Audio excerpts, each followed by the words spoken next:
السلام علیکم ورحمت الله وبرکاتو. محترم دوستانو، په نننۍ ویډیو کې د یو سیم مکمل ډیټیل په باره کې معلومات درکوم چې تاسو څنګه کولی شئ تاسو د یو سیم په باره کې معلومات اخیستل غواړئ. یعنی تاسو غواړئ چې د یو سیم داسې معلومات معلوم کو چې په دې باندې چاته موبایل شوی دی، څومره د مسیجان کړی دی، څومره د ایزیلوډ کړی دی، یا د سیم کم نمبر ته څومره ټیم خبرې کړې دي. نو دا ټول بالکل تاسو معلومولی شئ که چېرته تاسو د جی سیم کارډ استعمالوئ یا تاسو ټیلینار سیم استعمالوئ یا دوستانو تاسو زونګ وي، تاسو یوفون وي، کم یو سیم چې وي تاسو بالکل کولی شئ چې د یو سیم مکمل معلومات واخلئ. خو دوستانو دا خبره په یاد لرئ چې دا سیم به ستاسو خپل وي یا به ستاسو په کور کې د یو چا وي چې تاسو سره هغه سیم وي. بیا کولی شئ چې د هغه سیم ټول معلومات چک کړئ چې د سیم نه کم سیم ته کم نمبر ته موبایل شوی دی، په کم ټیم شوی دی او څومره منټه خبرې شوي دي. دا ټول تاسو معلومولی شئ. بس دا ویډیو تاسو ما سره تر اخره وګورئ تر څو دا ویډیو باندې تاسو صحیح طریقې سره پوه شئ چې څنګه کار کوي. که چېرته تاسو جی سیم کارډ استعمالوئ، یوفون وي، کم یو وي، بالکل تاسو د هر سیم مکمله ډیټا وبساشئ. نو ویډیو تر اخره ګورئ. د دې نه مخکې که د ویډیو نه مو څه زده کړل له خپلو ملګرو سره یې ضرور شیر کړئ. همدغه شان نورو معلوماتو لپاره زموږ فیسبوک پاڼه، یوټیوب چینل در سره سبسکرایب فالو کړئ. ورځو همدې طریقې ته چې دا څنګه کار کوي ویډیو باز دوستانو تر اخره ګورئ تر څو تاسو په دې طریقه باندې صحیح طریقې سره پوه شئ. نو راځئ چې ویډیو شروع کړو. خانو دوستانو، د دې لپاره به تاسو یو اپلیکیشن ډاونلوډ کوئ. که چېرته تاسو جیز سیم استعمالوئ نو دوستانو ګورئ دلته کې تاسو ته ښکاري جیز ورډ. په دې نام اپلیکیشن د دې ټولو ایپ لینک به انشاءالله تاسو ته په ډسکرپشن کې ملاو شي. خو که بیا تاسو ته په لینک ملاو نشو تاسو له پلی سټور نه دا ډاونلوډ کولی شئ. که چېرته اوس تاسو د جیز سیم استعمالوئ نو جیز ورډ ایپ به ډاونلوډ کوئ. که چېرته تاسو ټیلینار سیم استعمالوئ نو مای ټیلینار، که چېرته تاسو زونګ وئ نو مای زونګ ایپ، که چېرته تاسو د یوفون سیم استعمالوئ نو صرف یوفون ولیکئ. همدغه شان به تاسو ته د هر سیم مطابق ایپ په پلی سټور کې ملاو شي.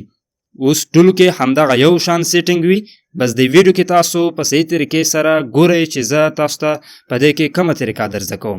د دې طریقې سره به تاسو د هغه سیم چې کوم سیم غواړئ تاسو معلومات لاسته راوړئ نو بالکل کولی شئ چې د هغه ټول معلومات تاسو چیک کړئ. د دې لپاره به موږ تاسو جیز ورډ اپلیکیشن آن کړو. د دې آن کولو وروسته به دوستانو ګورئ په دې طریقې سره تاسو ته راشي. دلته کې تاسو ته دوه اپشنې درکوي، یو فاست لوګین بل لوګین ویت فیسبوکو. تاسو کولی شئ په دې دواړو بټن کې د یو بټن سره په دې ایپ کې لوګین شئ. نو زه غواړم په دې اولنی بټن باندې کلیک وکړم. دلته کې به موږ تاسو ته په دې کې چې کم سیم وي یا تاسو په دې کې تاسو ته به یو کوډ راځي. د هغه کوډ په ترو چې کم دی تاسو په دې ایپ کېدای شي تاسو نه کوډ وغواړي نو هغه کوډ درنه غواړي یا تاسو نه نام څه غواړي نو په هغې طریقې سره دا ایپ کې تر ټولو اول لوګین شئ. هغې وروسته لاندې تاسو ته مای جیز بټن درکوي. په مای جیز بټن باندې کلیک وکړئ. دلته کې دوستانو تاسو ویو هسټري اپشن دی، په دې باندې کلیک وکړئ. دلته کې تاسو ته په دې طریقې سره راځي. تاسو په اوکې بټن باندې کلیک وکړئ. په اوکې بټن باندې کلیک کولو وروسته ګورئ په دې طریقې سره لوډینګ کوي دوستانو. بیا تاسو ته الاو اپشن درکوي، په الاو باندې به کلیک وکړئ. په دې ځای کې اوس موږ ته په دې کې همدا سیم دی نو د سیم ته موږ ته یو کوډ راغلو نو هغه کوډ وروسته موږ تاسو ته ټوله د دې ډیټا راغله. اوس بره به تاسو ته ښکاري آل اپشن. همدغه شان دوستانو دلته کې به تاسو ته ښکاري کالز، اس ام اس، ډیټا، همدغه شان تاسو ریچارجو. په دې کې تاسو د په جی سیم کې په نورو سیم کارډو کې د ډېرو ورځو ډیټا معلومولی شئ، خو په جی سیم کارډ کې تاسو کولی شئ چې د 7 ورځو تېره شوي 7 ورځو معلومات وګورئ. ګورئ په دې ځای باندې کلیک وکړئ. دلته کې په لاست 7 دی اپشن باندې کلیک وکړئ. نو اوس دلته کې تاسو ته ټول معلومات راځي. ګورئ که چېرته تاسو په کالز اپشن باندې کلیک وکړئ په دې ځای کې تاسو ته ټوله نمبرې راځي.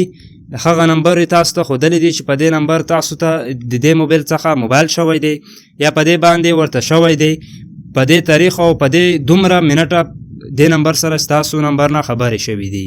همدې طریقې سره دوستانو تاسو اس ام اس هم کتلی شئ. په دې کې ډیټا هم کتلی شئ چې تاسو څومره ام بي کم ځای کې استعمال کړی دو.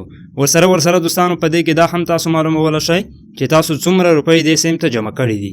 نو په دې طریقې سره زونګ، ټیلینار، یوفون سیم ټول معلومات تاسو اخیستلی شئ چې هغه کم ځای کې کم نمبر ته موبایل پې شوی دی د دې سیم نه، څومره منټه او په کم ټیم باندې. نو که چېرته مو دا معلومات خوښ شوي وي د ویډیو څخه مو څه زده کړي وي له خپلو ملګرو سره یې ضرور شیر کړئ. همدغه شان نورو معلوماتو لپاره زموږ فیسبوک پاڼه فالو کړئ. تر بلې ویډیو د لوی الله په امان.